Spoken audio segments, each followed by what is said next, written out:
Joining me now, Robert Wares, Chair and CEO of Osisko Metals. Good to see you again, sir. Likewise, pleasure to be here.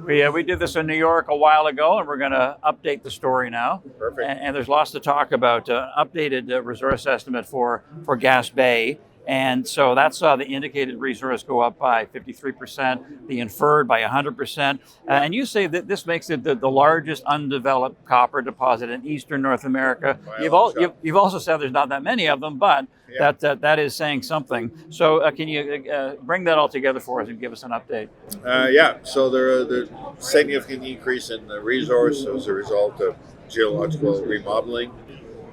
Looking at a new alternative to mine what we call the porcellanites and the alternate horn fells. Turns out we believe there's a substantial volume of low-grade disseminated mineralization in this unit, way outside the Copper Mountain ore. So the resource basically pushed the whole geological model and wireframe south towards Needle Mountain, and there's a damn good chance that it's all mineralized. So the purpose of this summer's drill program is not only to convert inferred to indicated, we want to boost up also the measured category, but more importantly, now with this new model, there's huge potential for expansion. And all that's going to be tested this summer. Now, as far as the drilling, you've pushed out the preliminary economic assessment, the PEA, for a while, so you can do this at least, is it 90,000 meters? Am I right? That's right. Okay. And so can you elaborate some more on what you're doing? Because as you said, the model's changed. The model's changed. So basically, we're going to grid drill the whole thing, starting on a 100-meter grid, which is adequate for a large ton porphyry system. And we're going to deepen the resource, hopefully, down to about 600 meters minimum across the board. So from Needle Mountain going north, deeper to Copper Mountain. Copper Mountain resource, portion of the resource we should be able to push down to a kilometer. And then also add some east-west width to the mineralized system. So the first phase is basically a grid drill program, and then infill based on the results, and we're very optimistic as the resource growth. I expect a marginal increase in grade. Overall, though, we should be able to stay between 0.3 and 0.4 copper equivalent.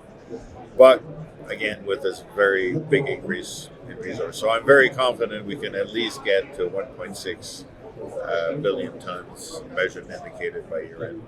I'll be happy with that. All right. Now, Robert, the company recently raised $107 million through Canaccord and pretty well all the big Canadian investment banks. So number one, you must have been pleased with the demand and the interest, and also you're fully funded for an extended period now. That's right. So that was 100% institutional.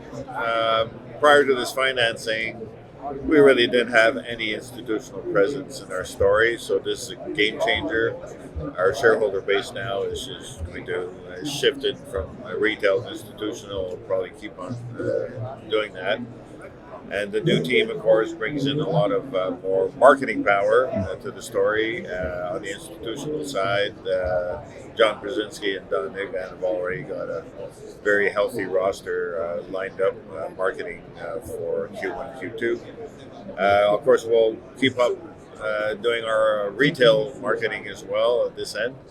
And that's going to bring a much larger shareholder base and more liquidity into the stock. So that's very positive. Secondly, we're going to graduate to TSX probably in the second quarter from TSX-V, which will open the door for the larger institutions to take part in shareholders in the company. And that's not all. You've got the Pine Point project where you updated the resource estimate. Tonnage went up by 214%. And you say there's a rapid path to a feasibility study. What's the timeline? Actually, Pine Point feasibility should be filed Q2 this year. And after that, we move on to finalize the permitting process. So if all goes well, Pine Point should be at construction, shovel ready, or FID, as we say. We're hoping by late 28. And gas Bay copper right now, we're looking at the end of 29 if all goes well. Permitting process is, in this, even Canada is becoming more arduous paperwork wise, but it's still manageable. But I think now with the change in government that's coming, I'm hoping to see some reduction in bureaucracy on the mining permitting side over the next 5 years. Right. So lastly, Robert, you mentioned the institutional support you have now. The stock's pretty well doubled in the last year.